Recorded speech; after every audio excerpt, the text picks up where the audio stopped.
show that Rosanna and Dogpack said was about a 26-year-old man's relationship with a teenager. So Jimmy in the chats is saying, I bet Chris would love this show because it's right up her alley. Why do you think Chris would love that show, Jimmy? Why specifically this anime out of all animes out there? And they really focused on these messages because, as you likely remember, Ava was accused of grooming earlier this year, and MrBeast responded by only saying that he was recently made aware of the accusations and does not condone them in any way, with Ava then getting removed from the company. But in this video, Rosanna claims that MrBeast must have known about her behavior. And with all this, she also argued that all these messages are especially disturbing when you consider that they were sent in a company chat from people who make content directed at kids. Whoever he's working with, who's in his orbit, then also has access to a ton of these kids. You have to be really thoughtful about people that you work with and have in your inner circle because they're also representing you and your brand, and he definitely knew. And according to Rosanna, there are just tons and tons of messages, and she said that she could only showcase so many in her video, but promised that she would share more as she parsed through them. And that is then exactly what she did yesterday, posting a video on X where she just scrolled through the alleged messages. And in those, it appears Ava sent even more sexual memes, including one that referenced a kid's race car bed. It also appeared to show MrBeast sharing a meme that used homophobic language, but MrBeast called that meme an accurate representation of how we treat each other. And after sharing that batch of alleged messages, Rosanna wrote, I have reported what I found and my concerns to the authorities at FBI. Hopefully they will look into these MrBeast Telegram company chat logs and other concerns. But then also tagging YouTube to get the platform's attention on this as well. But for now, we'll have to wait to see if anything comes from this, right? So far, MrBeast hasn't publicly addressed these alleged messages, but some others have pushed back online, claiming Rosanna misrepresented a lot of the messages, also saying they were actually sent in a chat created specifically for sharing memes. Some also saying they gave misleading details about that anime show and what she described as CP. And in fact, regarding one of the things, Dogpack has now released an update, writing, I have received the original source of the Ivanka photo. It's from an April 2000 British GQ magazine photo shoot. Surprisingly, it is actually her, and she was 18 at the time. Then adding, I'm sure now people will flip and say I should have reverse image searched the photo more before going to the authorities and the media. Also claiming Roe first visited the FBI before filming the YouTube video, another lie that's being spread. And then closing, everything was handled in accordance with the law. And again, Roe and I never reported Ava's allegation of 13 as fact. I showed what Ava alleged, I showed the law, I said that if it actually was a 13-year-old, it would constitute as CP in my opinion. Other people ran CP as fact, not us. But in the meantime, of course, I gotta pass the question off to you. What are your thoughts with all this? But then, shifting gears, we gotta talk about Donald Trump's Madison Square Garden rally. Because for one reason or another, this shit's going in history books. But at least in the short term, in this 24-hour news cycle, a big part of the reason this got so much attention is because of headlines ranging from offensive Latino, Puerto Rico jokes at Trump MSG rally launch wave of criticism, to Trump headlines Madison Square Garden rally after vulgar, racist remarks from allies. Where you just look out, whether it be headlines or people talking on the internet, people noting the attempted jokes about black people, Jewish people, Latinos, as well as racist and misogynistic comments about Vice President Kamala Harris. Where you had folks like Grant Cardone not so subtly calling Harris a whore. She makes her boss look competent. She's a fake. I'm not here to invalidate her. She's a fake, a fraud. She's a pretender. Her and her pimp handlers will destroy our country. Then, for example, as Tucker Carlson was planting the seeds for doubt if Kamala Harris wins this 50-50 election, he said it this way. It's going to be pretty tough for them 10 days from now to look in the eye to America with a straight face. It's going to be pretty hard to look at us and say, you know what? Kamala Harris, she got 85 million votes because she's just so impressive. As the first Samoan, Malaysian, low IQ, former California prosecutor ever to be elected president, it was just a groundswell of popular support.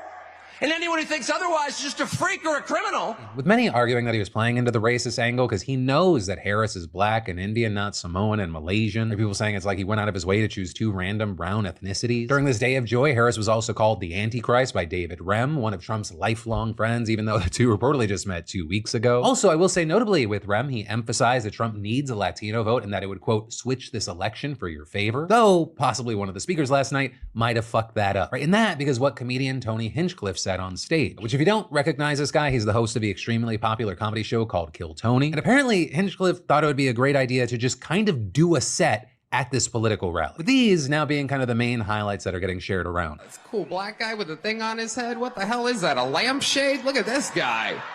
Oh my goodness. Wow. I'm just kidding. That's one of my buddies. He had a Halloween party last night. We had fun. We carved watermelons together. It was awesome. Well, I welcome migrants to the United States of America with open arms. And by open arms, I mean like this.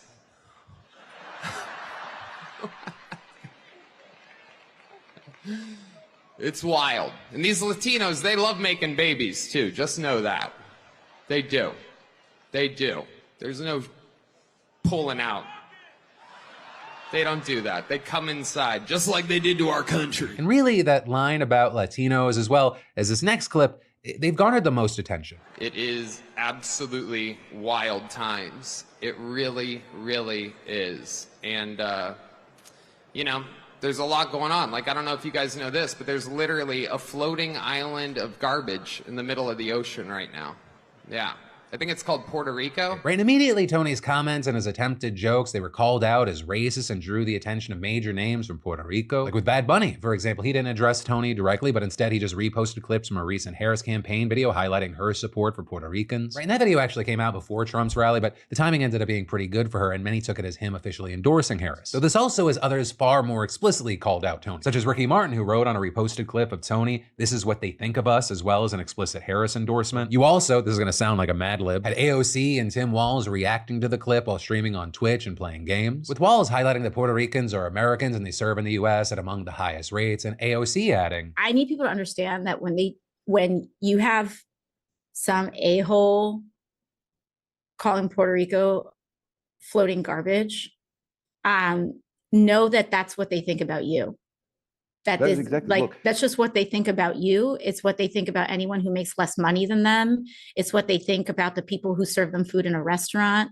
It's what they think about the people who fold their clothes in a store. Like, you're dude, right. Are you serious? Like, are you serious? Yeah, the privilege of being on this campaign is traveling across the entire country. There are hundreds of thousands of Puerto Ricans across in battleground states that need to send them a message on this.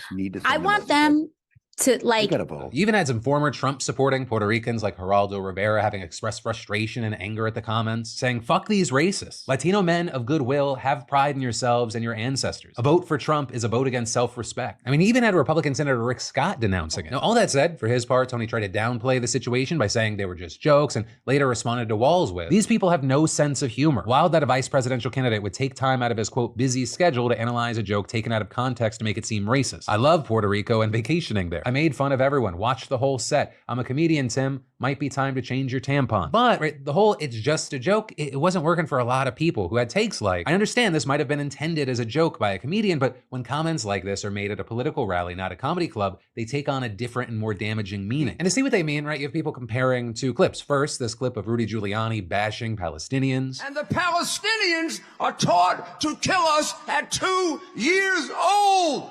They won't let a Palestinian in Jordan. They won't let a Palestinian in Egypt. And Harris wants to bring them to you. Donald Trump's on the side of Israel, and they're on the side of the terrorists. And then separately, you have this clip of Hinchcliffe from the event. When it comes to Israel and Palestine, we're all thinking the same thing. Settle your stuff already. Best out of 3. Rock, paper, scissors. You know the Palestinians are going to throw rock every time.